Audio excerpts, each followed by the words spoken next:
Hello and welcome to the season 14, the long sought after season 14 finale. We're talking about initiative. There's so much I would like to update this episode with, but I'm not going to. Because I do feel like this episode, especially compared to last week's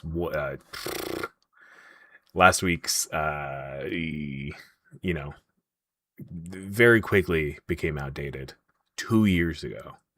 And I feel like this episode is possibly more true. And I mean, without giving too much away, I feel like the initiative has, we talk about it in this episode.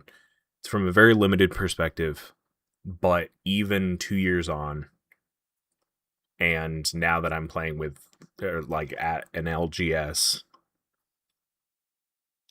I feel like I still don't see it very often, at least. I want to put in more decks, but I also feel like it just ends up being, you'll see. We talk about it in this episode. Pretty happy with this episode. It's funny, the timing of all this. We talk about how BrewCon's coming up in about a month at the end of this episode, and well, wouldn't you know, it's also coming up in like a month now, so that's exciting. And you'll hear more about that next season as we start to do new episodes, which I'm really looking forward to. Yeah. So, enjoy this episode. Happy season finale. The the season that lasted 2 years, almost to the day. It's nice to get it out. All right. See you next week. Ba-ba-ba.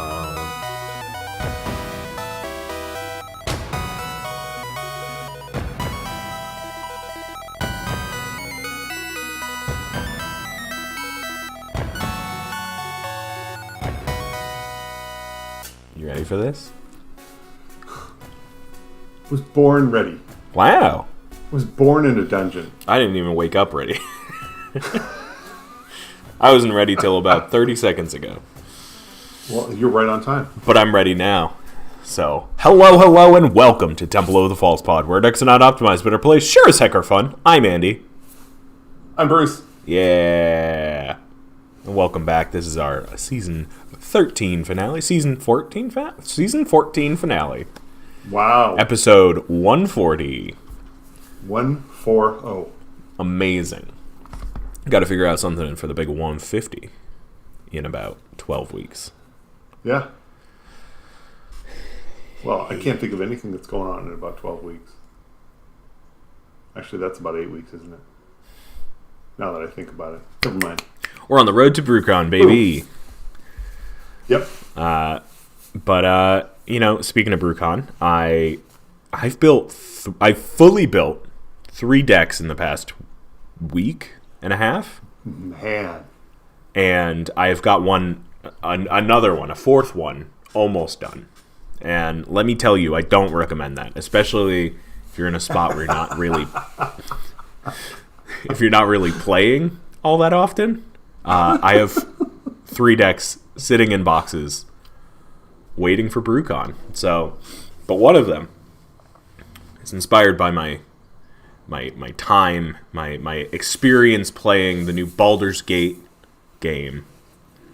So I made a Karlach deck. Okay. And she's like extra combat, I think it is like you get an extra combat if you attack with her. Okay. And then she gets a background. And the background, I believe, gives her indestructible when she attacks. So, indestructible and death touch, I think it is. Anyway, all of this to say, I put in a bunch of initiative cards because I was just like, these make a splash in games, right? I love Monarchy. I love those kind of like, I even love Goad to an extent, just like the idea of really manipulating. That's exactly how much I like Goad. To an extent. To an extent. Yeah, well. I have discovered Goad as a theme for your commander. I'm not a big fan of that. Yeah. But Goad as a throw-in, a little bonus. Yeah. To a point. Perfect. Yeah, right? Just every now and then. Maybe like a creature that revolves around it in the 99 rather than... but all of this to say, I love like multiplayer mechanics that like really show their strength in multiplayer formats. So I put in a bunch of initiative into this deck. Now, it's not fully built around the initiative. Yeah. But the idea is, you want the initiative, come attack me.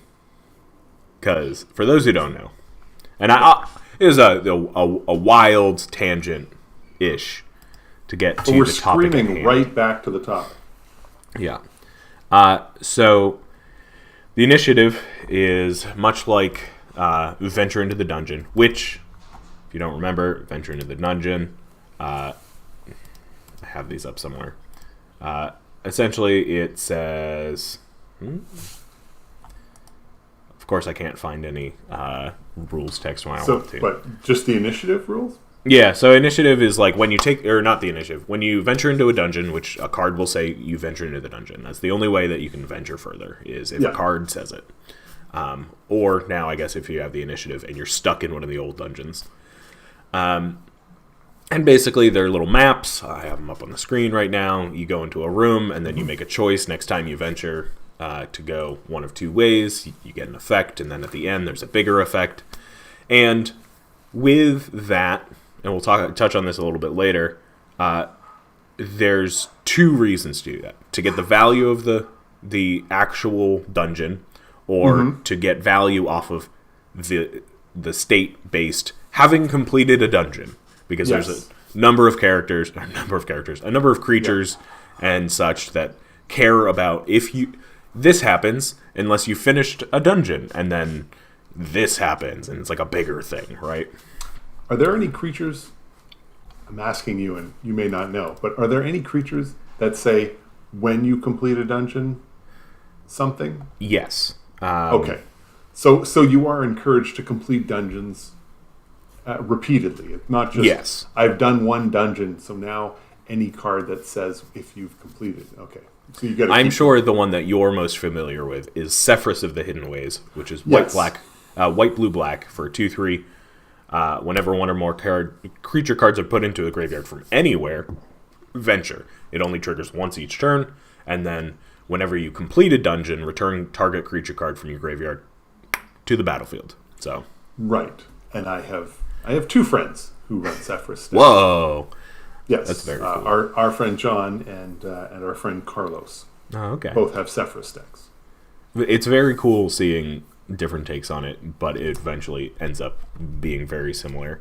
But like, even to an extent, we've got Nadar, Selfless Paladin for 2 and a white. You got a 3/3 with Vig. When it enters and attacks, you venture, and then as long as you've controlled the dungeon, it gets +1/+1. Now that is an ability that doesn't stack for more dungeons that you've finished. But all of this to say, there was like a cool meta thing going on with, at least in our playgroup, with dungeons and how to perceive them in the multiplayer format. So you've got a bunch of choices, and if I know a thing about Magic players, is that they love choices. So with AFR, and I guess AFC, the Commander product, they had these and a lot of value recursion throughout your decks, and then the next time they visited the Forgotten Realms for Battle for Baldur's Gate, they were like, we'll one up each other, or we'll one up ourselves, and like people expected to get more dungeons along the same, I guess, like value axis, where it's just like minimal value. And what we got was the initiative and the Undercity. So the initiative is essentially both like a state, but also like a triggered ability. So it's like the monarchy, where a player has either a player has the initiative when it's activated, and then nobody doesn't have the initiative until end of game, if that makes sense. So like, there's always somebody who has the initiative. Right. Well, the initiative moves around just like for the same way the monarch does, right? Exactly. So you can take it by dealing combat damage to that player, and you take the initiative. And then whenever you take the initiative from somebody else, or at the beginning of your upkeep, if you have the initiative, you go into the Undercity if you're not in a dungeon. Now, if you're in one of the older dungeons, like I said earlier, you go to the next room. It's just venturing until you are out of that dungeon.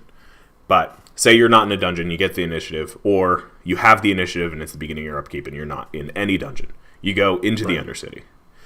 Then it's 1, 2, 3, 4, 5. It's 5 leveled steep.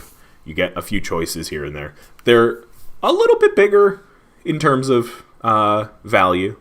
But the last one says Throne of the Dead 3. Reveal the top 10 cards of your library. Put a creature card from among them onto the battlefield with 3+1/+1 counters. It gains hexproof until your next turn. Then shuffle. The hexproof, backbreaking. The fact that you're getting a creature for free, backbreaking.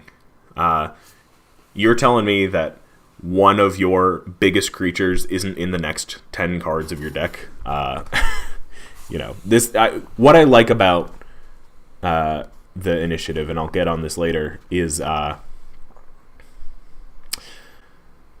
it very much promotes creature-heavy metas through the fact that you can take it by combat damage, and then also that last one, if you're playing no creatures, like there's a possibility you might whiff. But I know that with the it really took with the release of the initiative, with the release of Commander Legends Battle for Baldur's Gate, it really kind of took a lot of competitive metas and competitive formats kind of by storm. And it's still kind of like I watch a lot of Canadian Highlander stuff on YouTube. And it's still relevant there. I'm sure it's relevant in CDH. I watch a little less of that. But like, say with Canadian Highlander, it's a one-on-one thing. And that's where it's broken. It broke Legacy for a while.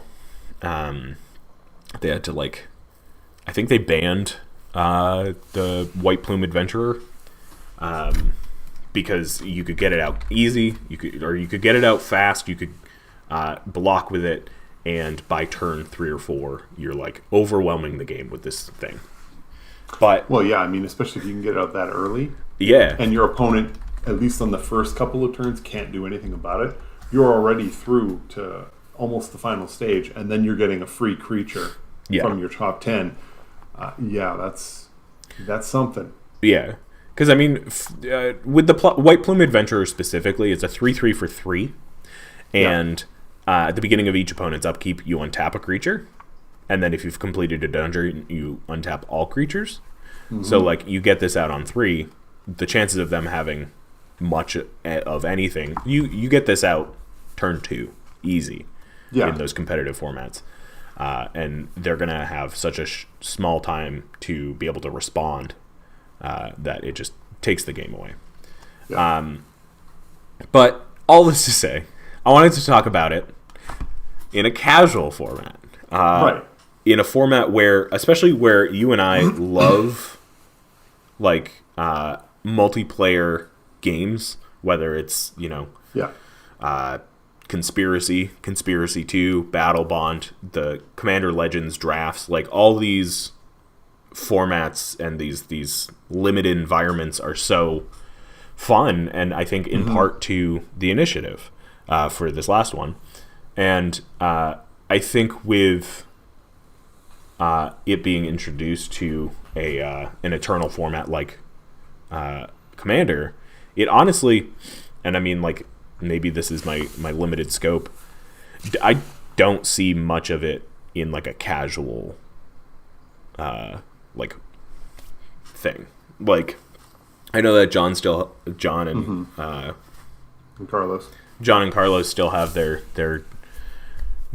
dungeon decks, but like the initiative is just like a lot to keep track of, and I wonder if that's where it ends. I suspect a number of people tried the initiative, and unless your deck was dedicated to it,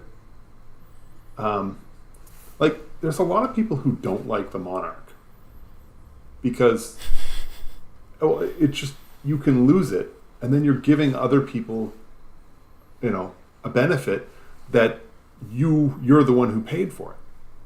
So if I'm putting a card onto the battlefield that makes me the Monarch, well then yes, I get to draw a card.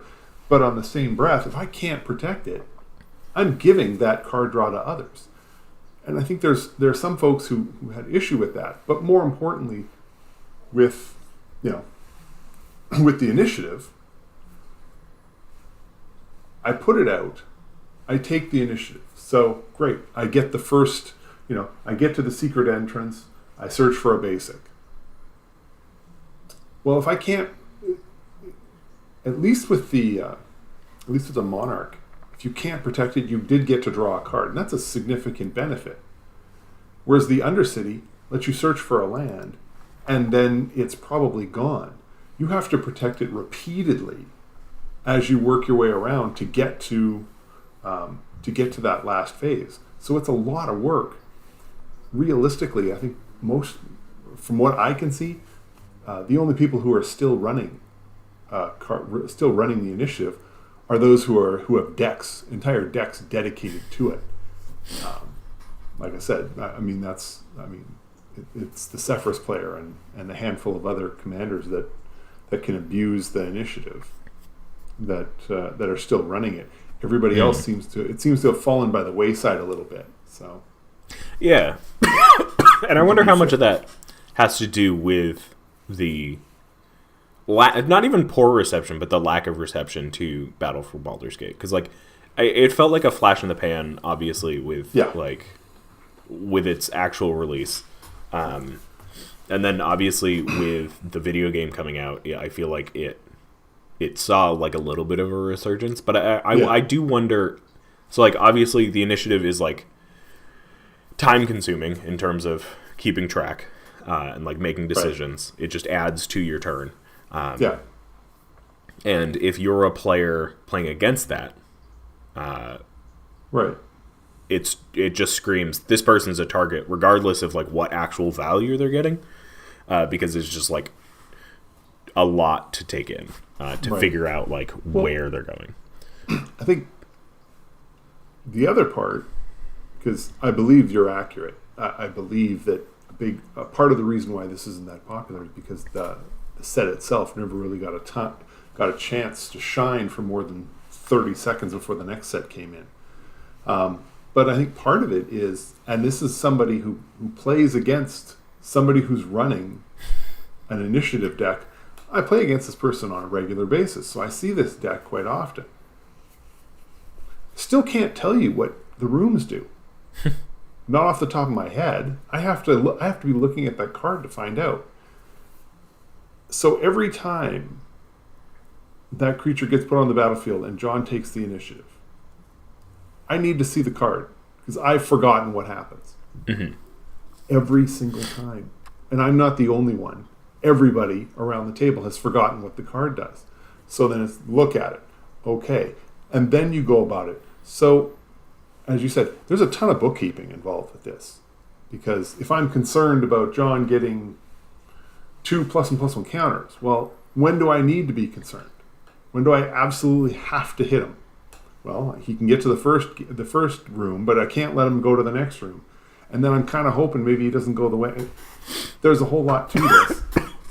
And it's just the other issue that with the initiative is you're only advancing when you take it or on the upkeep. And this is when you realize how well the Monarch was devised. So the Monarch, you draw the card on your end step, which means if you take it, you're going to get to draw a card. But if I take the initiative from somebody, I get to make one move. But then I have to wait for my upkeep to do it again. It's kind of really averages hard to out. hang on. Well, it's hard to hang on to. And the Monarch, you're drawing a card every turn. I mean, when you talk about some of the other dungeons, I mean, the Lost Mine of Phandelver, the final room is draw a card. Right.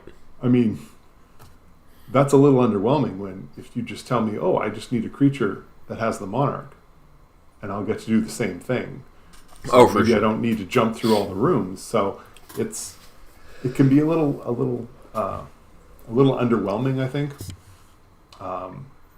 So we, most of the time we're watching John go through the room with the effort of, okay, we need to stop him before he gets to the end. We need to take the initiative before he finishes the room. I don't care about what room he's in, just so long as it's not the last one. Right. I just don't want him to finish. Especially if the commander, because if you have the initiative, or if you're in the Undercity, I believe. Yeah. If you're in the Undercity and you have a card that says venture into the dungeon, you go into the next room. You don't have to have the initiative to go into the next room. Right. So with his commander, Sephirus, if anything dies and his commander's out, he just goes to the next one. So it is a lot of value. I am fully aware. I have watched Carlos abuses that ability. I have watched Carlos roar through an entire dungeon in a single turn. For sure. And it was not that difficult for him to do so. So the value is there for that player. It just becomes a case of how much effort am I willing to put into taking it? Because, the Monarch, it's the same value proposition for every player. Draw a card on the end step. For the Undercity, it's, I don't want you to get to that last room where you get to flip over 10 cards and pick a creature. But if I get it, I get to search for a land. It's a little underwhelming. So, yeah. I think with the initiative too, I really like, obviously, the comparison to the Monarchy, and so I like peppering it in decks that I would want to also do the Monarchy, in just to have maybe some semblance of politicking, with regards to if my deck's not built around it, say, I think we've talked enough about decks that are built around it, just get that value and it just pops off, and it's a lot. But I think as a maybe even a secondary or tertiary mechanic that you're kind of peppering into the deck, it's a fun way to do, say, the propaganda thing where it's you're making people look elsewhere because it benefits them to not attack you, or it benefits them to attack this other specific person. Especially if you can stagger it. So on one turn you have the initiative, you're attacked, the initiative goes to a person. The next time around you play the Monarch. You don't have the initiative, but you have the Monarch. On the next turn, somebody attacks you with the Monarch. Hopefully it's not the person with the initiative. And now you've got the two of them going around the table. Now, I know at some point one person's going to get both, and then they will march in lockstep around the room. Yeah. Until somebody says venture, plays a card that says venture into the dungeon, and then it'll move it. Just that to them, and not the Monarch. Or somebody plays a card that gives them the Monarch. But, I think that would be interesting. Well, it's interesting, too, because, I think if, say, you had the initiative and I play something that says venture, I don't think I necessarily take the initiative. I just go to the next room. But I'm not sure. Yeah. But it's definitely, I love it for the choices that you have, right? If you get the initiative early, you get to ramp, and then you move along and you get to either scry or put counters on things. Right. And obviously, like, things get better as you go. But, like, I'm not even, like, really all that worried in most of the decks that I would put initiative in about losing it. Because when it comes back to my turn, like, I would love that double value of, like, getting it when I hit somebody and then also getting it at the beginning of my upkeep. But I don't think you necessarily even need to worry too much about, like, I mean, again, unless the decks are built around being in dungeons. Right. But, like, and maybe this is because I haven't really played all that much with the mechanic, but it doesn't seem too like powerful on its own, you know. And so, like, that's always a tough thing, where if you have a deck built around it, it feels, what's the word? Not overpowered, because I feel like that's done.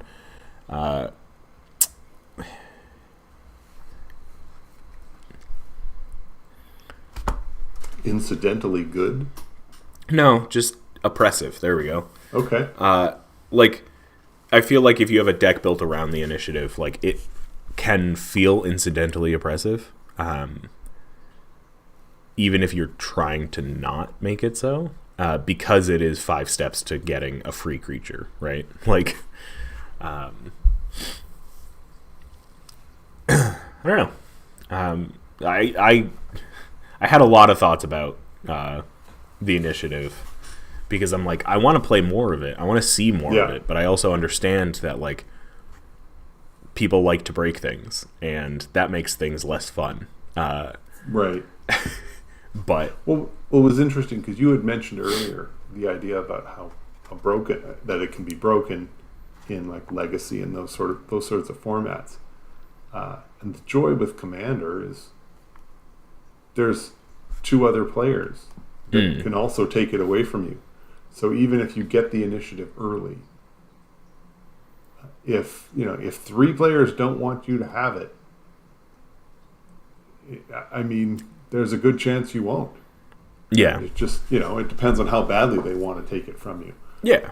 And I guess that kind of comes down to the same thing that I feel like we talk about every time we have a conversation like this, where it's like, if you completely understand that when you put this commander down, people are going to gun for you, then okay. Right. Just understand that. Mm-hmm. But the other piece,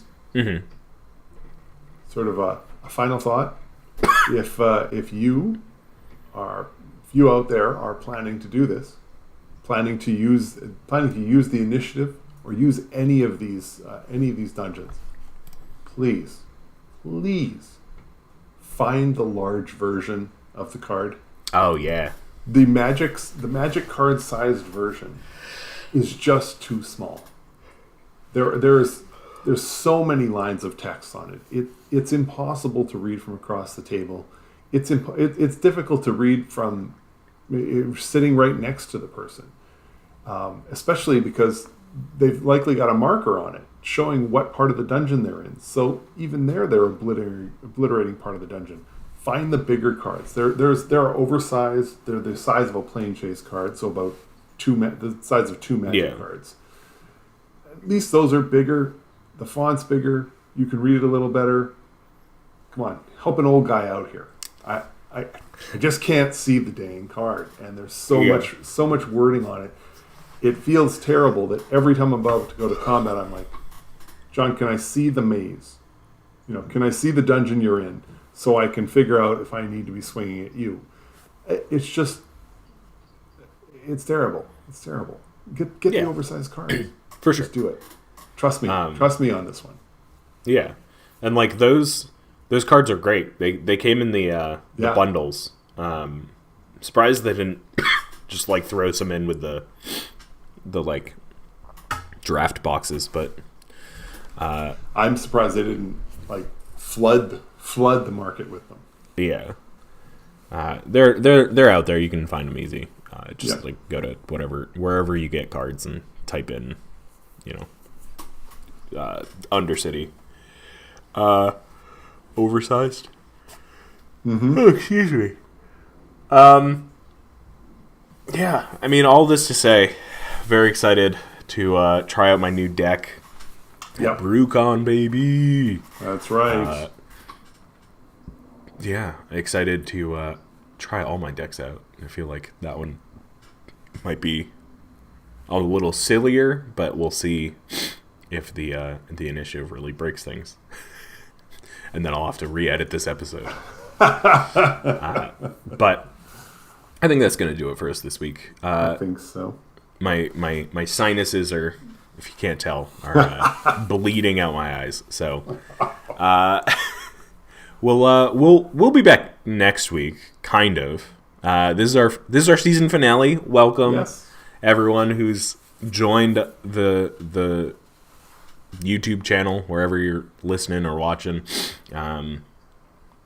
Had some really great feedback, and I'm so excited that you're all here. And we're taking the next 2 weeks off. I'm doing air quotes for those who can't see. Yes. We're doing shorter episodes, which is to say 10 to 15 minutes. Talk about something that has no relevancy or does have relevancy. I don't know. Well, we just like to talk about what we're thinking. So that's going to be the next 2 weeks. We're going to be back. Let's see. We're going to be back April 3rd. April 3rd? New season. Holy smokes. Yeah. I know, right? Right before BrewCon. We're gonna have a 4-week countdown to BrewCon. I know, it's crazy. It is crazy. But yeah, so that's what you can expect from us in the next couple of weeks. It's just little itty bitty tidbits. Yeah. But that's gonna do it for us this week. Thank you so much for listening. Thank you so much for watching. If you're watching on YouTube, if you are, press that dig dang subscribe button. Do it. Just subscribe to us. We need more subscribers. Yeah, numbers. Numbers. We're gonna have to come up with a name for our listeners/viewers. Oh. Because I got to tell you, first thing that came to mind is False Potters, and that just sounds horrid. It's just miserable name. Yeah. So if you got a name out there for us, throw it in the comments below. It'll help us out, so we don't have to do so much thinking. There we go. But I'm gonna go run and edit this episode real fast to have it out for you. Because we're Temple of Falsebud. We're at Exit Optimized, but our plays sure as heck are fun. I'm Andy. I'm Bruce. I almost forgot how this goes. Thank you. Have a great night. Play some magic for me. May your fifth land be the temple. Bye! Wait. Before you go, I just wanted to say thank you for listening. You can reach out to us via email at falsepodmtg@gmail.com or in Blue Sky at falsepodmtg. Bruce is at Manaburned, and I'm at Andy Weekend, though you'll definitely notice I use the podcast Twitter far more often. Now that we've got you here, make sure you subscribe, like, rate us on whatever podcast platform you use. It helps us out. It gets us more reach. Subscribe to us on our YouTube channel. Like a video there. Leave some comments for more casual enjoyment. Thank you so much for listening. We'll be back with some more timeless discussions about all things casual. So come hang out, and may your fifth land be the temple. Bye-bye. Should I do my best, Bruce? Bye!